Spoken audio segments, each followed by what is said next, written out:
Assalamualaikum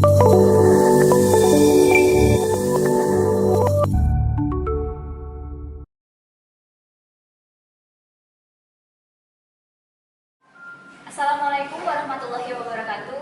Halo semuanya, selamat pagi, selamat datang di podcast KPPN.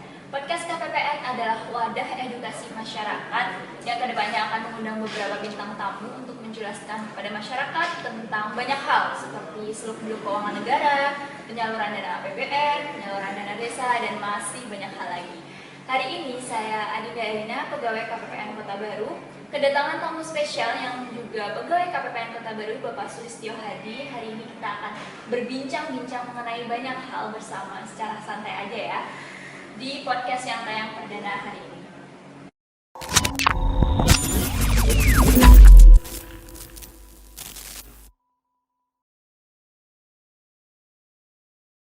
Halo Pak Sulis, gimana kabarnya? Halo Linda, baik kabarnya. Saya boleh terlepas masker ya? Silakan Pak. Sama jarak mungkin Jaraknya ya, sudah jauh. Nah, Dinda sendiri gimana kabarnya? Baik Pak, alhamdulillah. Jadi hari ini kita akan ngobrol-ngobrol apa? Ya, mungkin ngobrol santai aja. Saya juga nggak tahu kita mau ngobrol apa. Mungkin sambil jalan aja kita ya. Dinda, kita kayaknya udah lama nggak ketemu ya. Iya. Udah Rasanya berapa seperti lama ya? Iya. Baru kemarin ya. Kita kan satu kantor ya. Iya, gimana sih Mas? Iya, sorry. Terus Karena Kak Sulis ini kan berkecimpung di dana desa ya. Bagaimana kalau kita hari ini bahas tentang BLT dana desa? boleh aja. Ya, kebetulan kita sudah menyalurkan beberapa kali. Jadi kita mungkin hari ini bisa aja bahas masalah penyaluran BLT dana desa. Oke, mengenai dana desa, kira-kira apa sih Pak perbedaan BLT dana desa tahun 2020 sama tahun 2021? Oh iya, kalau soal dana desa tahun sekarang Iya. dan juga BLT-nya dibandingkan tahun yang lalu, kalau dana desa mungkin secara umum sama. Cuma tahun lalu kan kita ada pandemi yang mulai bulan Maret. Jadi ketika April itu akhirnya dicetuskan ada penyaluran dana di BLT, dana desa atau masyarakat. Kalau yang tahun sekarang karena sudah dari awal tahun kita tahu akan menyalurkan BLT, jadi PMK-nya sudah keluar di bulan Desember tahun 2020 ya. Jadi kalau BLT secara umum sama, jadi yang diterima masyarakat. Kalau tahun lalu totalnya mungkin kan sekitar 3.600.000 per KPM. KPM itu keluarga penerima manfaat. Kalau tahun sekarang juga sama 3.600.000, tapi dibagi secara pro rata dari bulan Januari sampai dengan bulan Desember tahun 2021. Berarti bertahap gitu? Iya, jadi pembayaran BLT-nya setiap bulan akan dibayarkan ke masyarakat.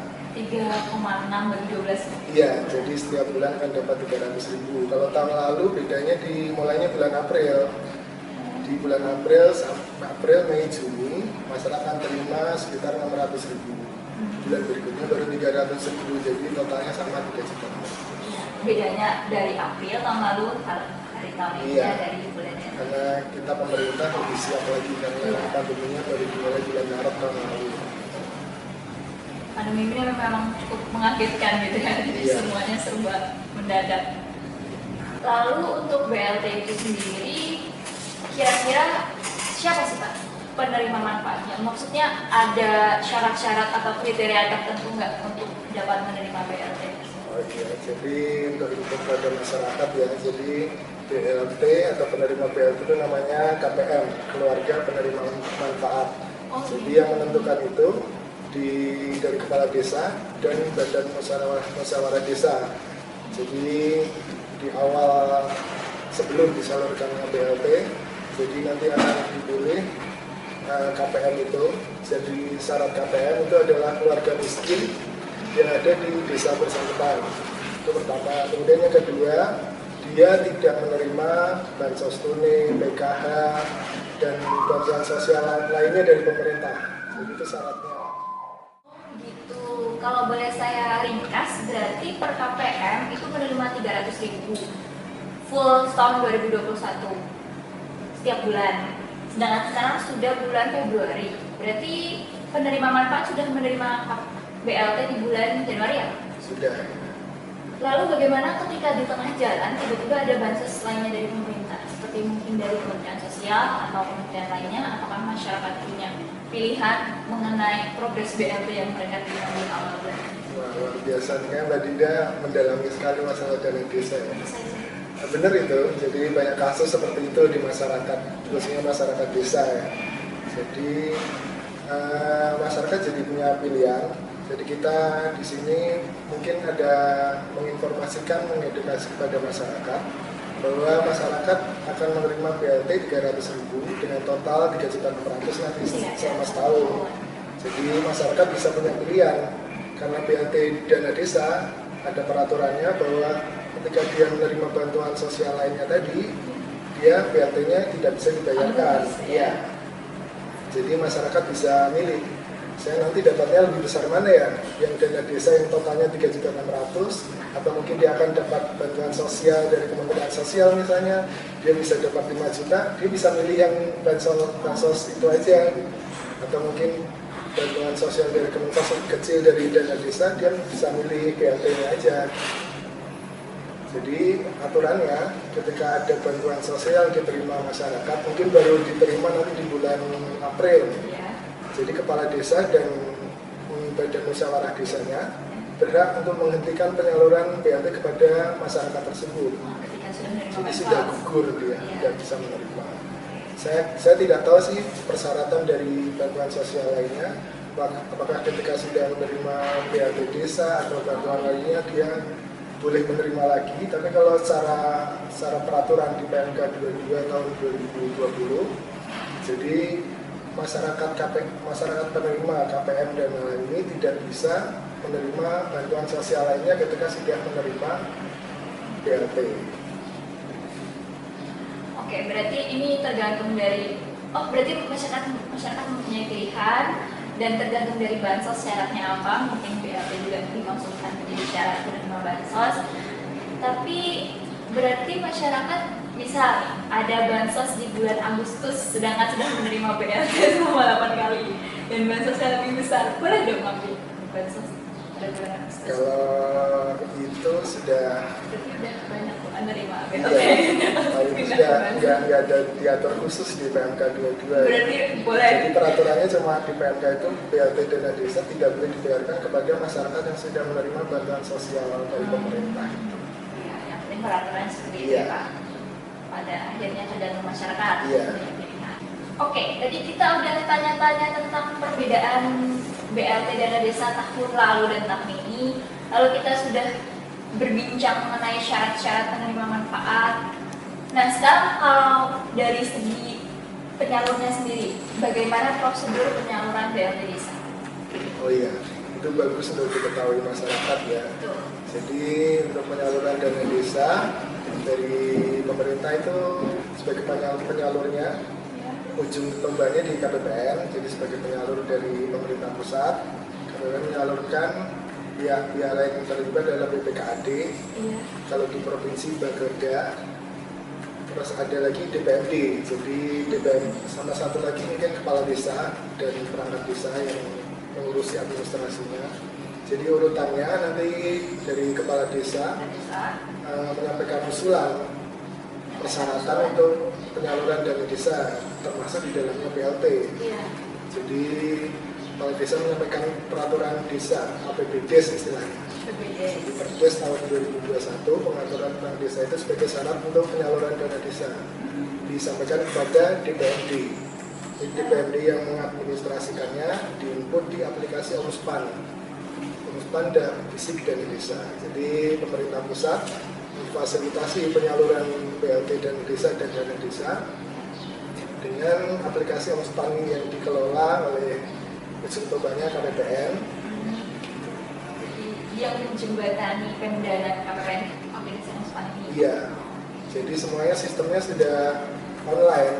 Jadi berkas-berkas itu udah hampir 0% lah disampaikan urutannya. Jadi mungkin berkasnya dari kepala desa sampai DPRD aja mungkin yang berkasnya masih berjalan. Iya.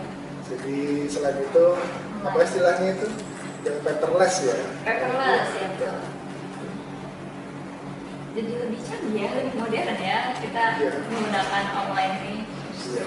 Jadi teknologi semuanya yang ikut andil di proses penyaluran BLT. Ya, alhamdulillah nih teman-teman di kantor pusat fasilitasi kita yang di daerah dengan aplikasi yang semua udah paperless, jadi kita lebih mudah untuk menjalankan tugas ini.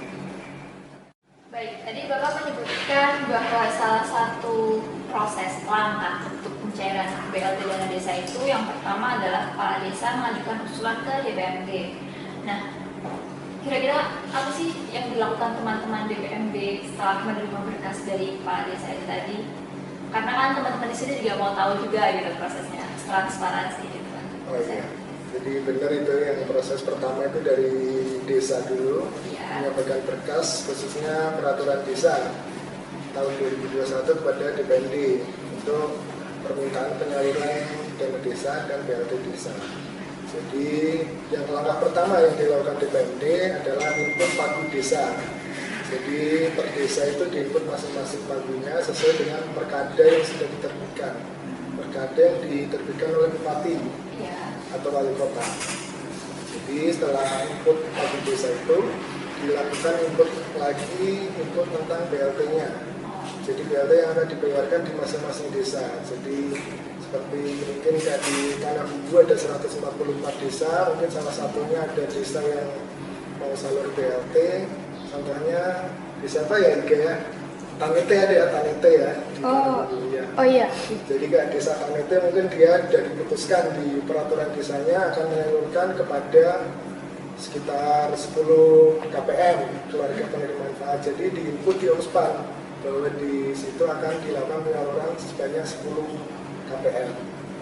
Jadi nanti di penyaluran pertama akan ada dana desa disalurkan dikurangi dengan jumlah KPM itu, karena sistem penyalurannya nanti akan kita jelaskan berikutnya ya. Kalau dari pihak KPPN sendiri Pak, apa perbedaan penyaluran dari tahun 2020 dan tahun 2021? Mengingatkan KPPN Kota Baru sudah melakukan saldo. Lalu untuk trik-trik dari Pak Sri sendiri untuk teman-teman KPPN seluruh Indonesia apa? Mungkin kalau untuk perbedaan sih nggak terlalu signifikan, dan untuk trik-triknya juga bukan trik sih sebenarnya, mungkin cuma saya untuk mengingatkan teman-teman yang di KPPN gitu.